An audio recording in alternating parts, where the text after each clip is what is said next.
question from Mark. Isaac's suit got an upgrade for season 3, though it looks like it limits your movement a little more. How does this one compare to the prior one that you wore?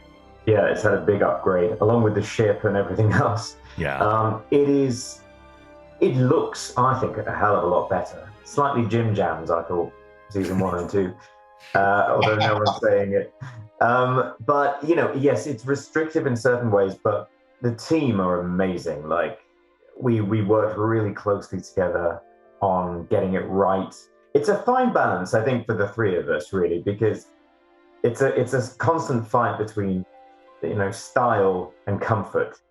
And with these kind of shows, style tends to win, and it does sort of tend to win on this show as well. But the team are very good at giving us as much comfort as they can without jeopardizing the look. I'm curious for Peter and Chad. How long does it take to get into the Mocklin makeup?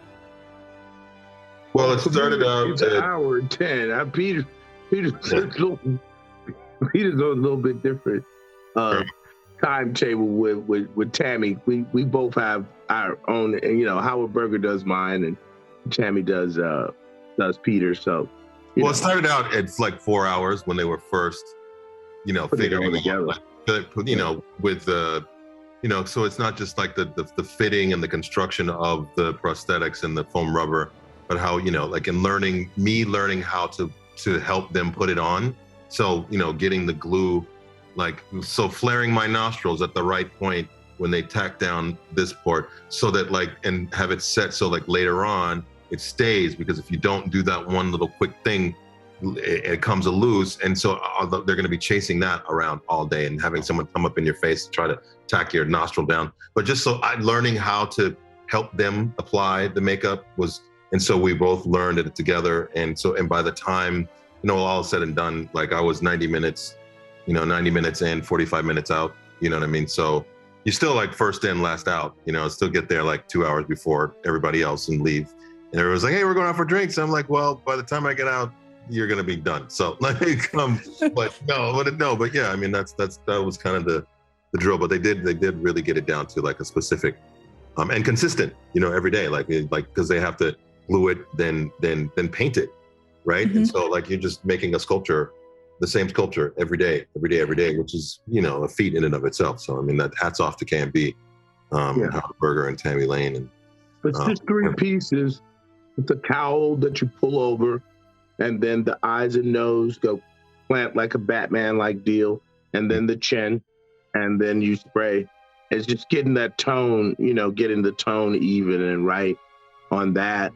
And like Peter's saying, the tack down stuff, which throughout the day, you have to do maintenance on it, but it's amazing how much it holds up. Mm-hmm. Because when it comes to taking it off at night, trust me, it's well at work. Yeah. Don't try to pull it off. No, you're coming off with it. You're coming off with it for sure. Another for Peter and Chad. Fortunately for sci-fi fans, the genre tends to be more progressive than most, in human terms at least. And Bortus and Klyden's marriage fits that mold. Have any fans reached out to either of you about that relationship and how it's important to them?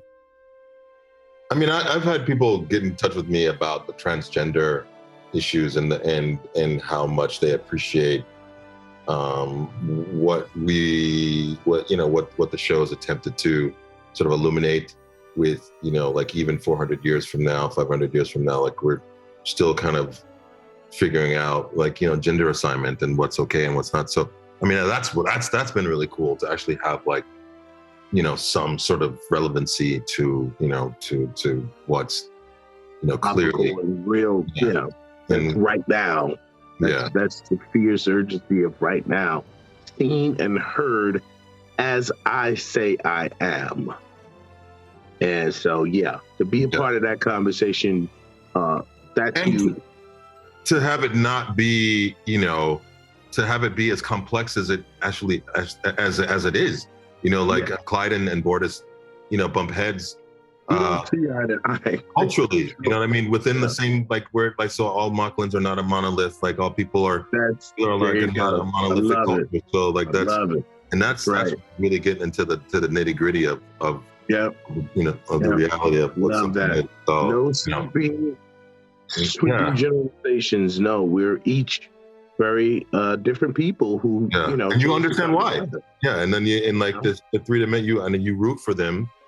Like neither one of them is villainized. I feel like like if you have like Jean Genet said, the greatest tragedy in life is that every man has his reasons, right? I don't know, Peter. I don't know. I think some people very highbrow there. I get a kick out of some people.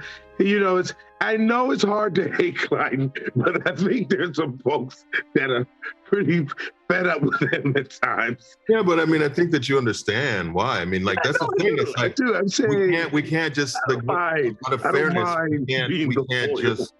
we can't take sides with the human beings and the human moral compass all the time. You know what I mean? Like, no one's like, it's not. Who's to say that the union, the planetary is always right? Like, I don't agree with that. So I agree with you. Like that if people are about who they are, what they say they're about, like, like, and there lies the rub, right? Because we, like, we'd like to all get along. Are we willing to figure it out together? Yeah. I mean, or am I allowed my space, even if it doesn't, sit comfortably with someone else? Am I allowed my space? That's the work. That's the work. That's the work right there. Yeah. All right. Well, thank you so much for your answers and your time today. It was an absolute pleasure to meet all three of you. Thank you so much.